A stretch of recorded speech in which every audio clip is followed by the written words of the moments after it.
Hey, welcome back to the Disney Plus Everyday Challenge, and today we have Race to Witch Mountain. This is the 2009 remake.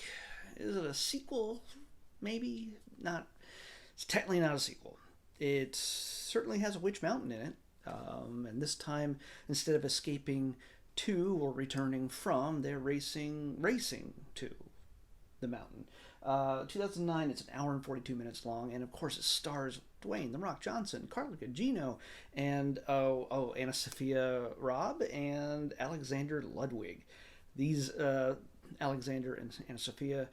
Um, I think she was in the Charlie and the Chocolate Factory. She's been in a few things.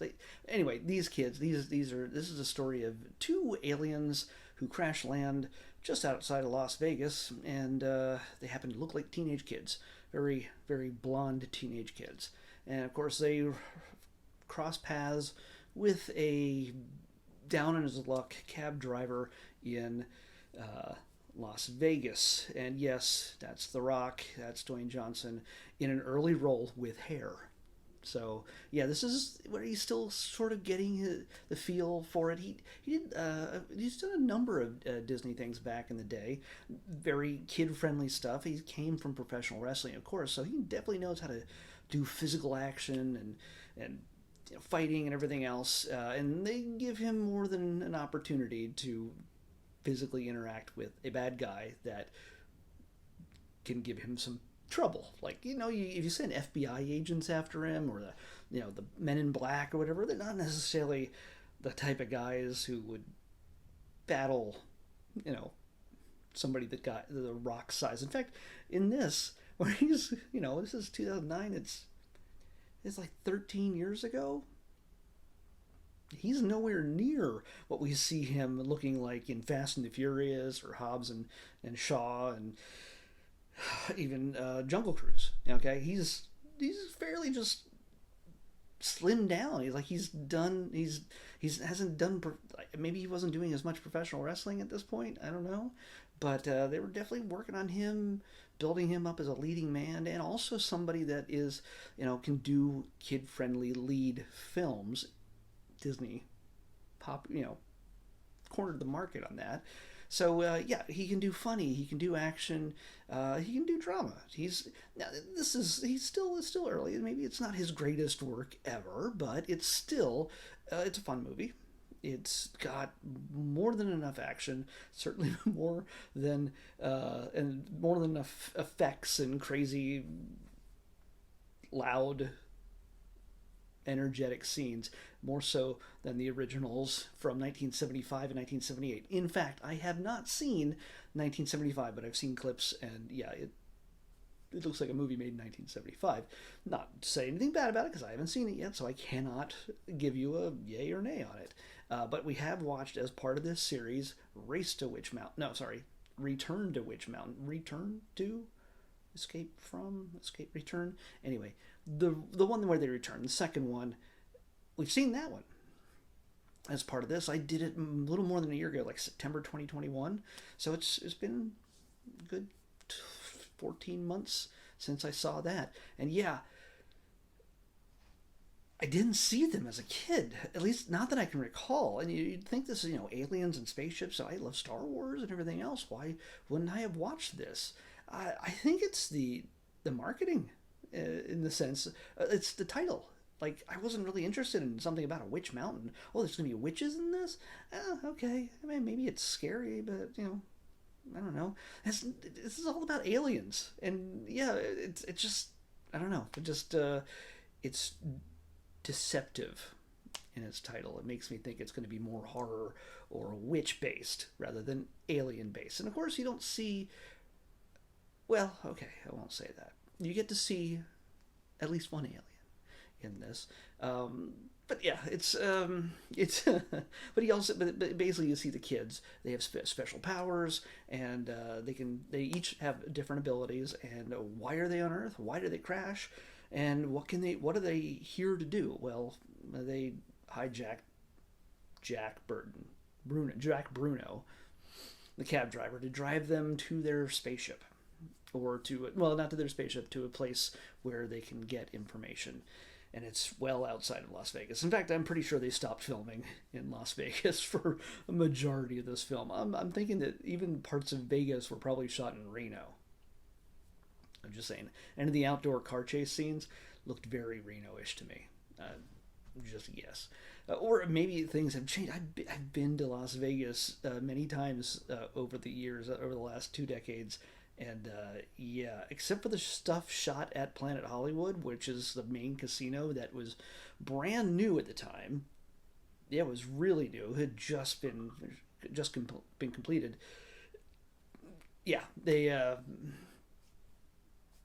sorry, I just got a message on my. Okay, anyway, yeah, I got distracted. They had just completed it, so they shot a lot of stuff, a lot of the interiors. There's a UFO convention happening at the time, by the way, during this film. That coincidentally, while aliens crash outside of it, they address that. What are the odds of that happening? But yeah, it's lots of crazy stuff going down. Of course, it could have been. It's meant to be funny. It's meant to. It's an action film for kids, starring The Rock. So yeah, there's oh, by the way, there's a ton of Star Wars reference. There's like guys in stormtrooper outfits in the very first scene. Like he picks up two guys in Star Wars stormtrooper outfits in the very first scene, and has to give them a cab ride, and takes their blasters. And they recur throughout the film whenever they have to go back to the convention for certain reasons that you'll figure out if you see the film. There is a number of other guest stars throughout this. The main bad guy, the kind of the lead man in black, is Kieran Hines. You'd recognize him if you saw him. He's good at playing a heavy. Other like supporting, Men in Black guys is Tom Everett Scott and Christopher. His whole name doesn't fit. Christopher Rodriguez Marquette. You'd recognize both of those guys, along with Billy Brown, and of course, one of the big alien conspiracy theorist guys is played by Gary Marshall. So yeah, the guy who's created so much classic TV back in the day, including Mork from Ork. Yeah, I'm pretty sure. Yeah, Mork from Ork. So he knows aliens. But one of the most notable things is there's a sequence after a lot of explosions and car chasing and just so much. Like there's a whole chunk after they're discovered by an alien assassin that's hunting them. Not only do they have the Men in Black hunting them down, but there's also an alien assassin, which again is there to physically butt heads with The Rock in certain scenes. But at first, it's just a big car chase and just lots of yelling and screeching of tires and stuff blowing up. Once that sequence is done, they have to take a break and they stop by a restaurant bar just to relax for a minute. And they happen to run into a very sweet waitress who happens to be played by Kim Richards. You might recognize her as Tia from the original films. And Ike Eisenman plays Sheriff Anthony. And he played Tony, the other alien kid. Yes, of course they had to bring them back. Thankfully they were open to having just small roles with a few lines. They're called on to help, and they actually do. So it's kind of neat to see them sort of ushering in the next generation, helping along the next generation of alien children lost on Earth. So yeah, it's a kind of neat to see that. So when they get to the like honky tonk bar kind of thing, restaurant, watch out for the waitress and the sheriff. And yeah, they make it clear. They put them in a number of scenes with dialogue and everything else. They're unmistakable. So yeah, it's I can't say it's the greatest movie ever, but there's a ton of references, sci-fi references. You can hear the sound of Star Trek in the background during the convention. You can hear, or you see a guy dressed as Tron in one scene. So yeah, there's a lot of cosplay in this the convention, even though it's a UFO convention, but it's also science fiction at the same time. Like it's meant to like it's a weird mix because people who do UFO conventions treat it like it's like we're examining real things that happened to us and in history, whereas a sci-fi convention is like, hey, there's a panel on Firefly or Star Wars or Star Trek or Aliens or whatever, all that stuff. They treat it. It's about the media. It's about the movies or the television shows, not necessarily actually about aliens. We don't think that Mr. Spock is real. We don't think that Chewbacca is real at the sci-fi conventions. So yeah, they're two different things, but they mash them up in this because why not? And it adds a fun element to it. So yeah, I say if you like the old ones, yeah, might be a neat little trip. You get to see the kids again, all grown up. But yeah, this is the 21st century version of this story, and it felt like at the very end that this was going to be a setup to a sequel, possibly a trilogy. That did not happen, as far as I know. But yeah, I have a feeling it didn't do too well at the box office because The Rock wasn't a superstar yet. I mean, sure, he was a superstar in professional wrestling, no doubt. But getting his chops, becoming, you put him in a movie these days, and it blows up. It's the biggest thing in the world. He's a human special effect. So yeah, it probably didn't do as well as they had hoped. And while it left it open very much for a sequel, you get a clear ending. There's no like, oh, cliffhanger. No, you get a clear ending, but it does open it up to a sequel, and there's stuff to watch during the end credits. Sort of wraps a few things up, a few little extra things, like what happened to The Rock and Carla Gugino, and yeah, but it's meant to be lighthearted and full of action, and it does that job well.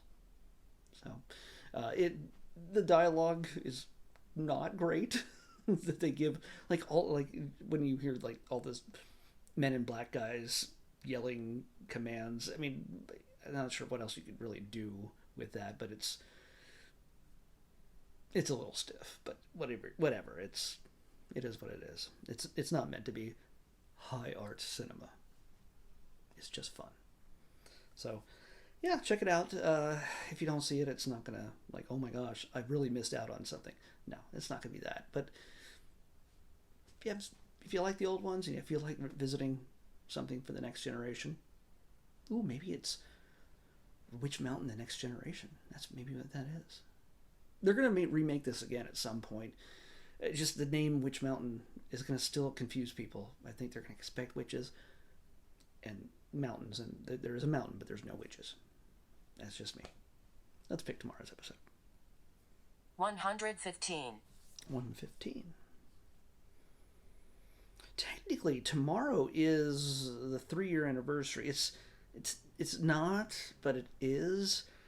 The day after is the 3-year anniversary, but a year from tomorrow is when I made the 0 episode, The Mandalorian, for this series, technically the first episode. Okay, well, this is going to be super easy to watch, because I can pretty much, this is one of the few things I'm probably not going to watch the whole way through. I'm going to watch as much as I can to get the point of it, and I don't know how long it really lasts, but it's a neat concept.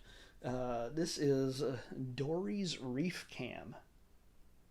So yeah, I have a feeling it's just meant to be like, like those Christmas Yule log kind of things where they just put it on the background and fire crackles and it makes it feel like, you have a fireplace instead of a television. Well, in this case, it looks like you have an aquarium or a window to a reef instead of a television. We'll see. But yeah, this will be real easy. Way to finish off 3 years. And then the anniversary comes.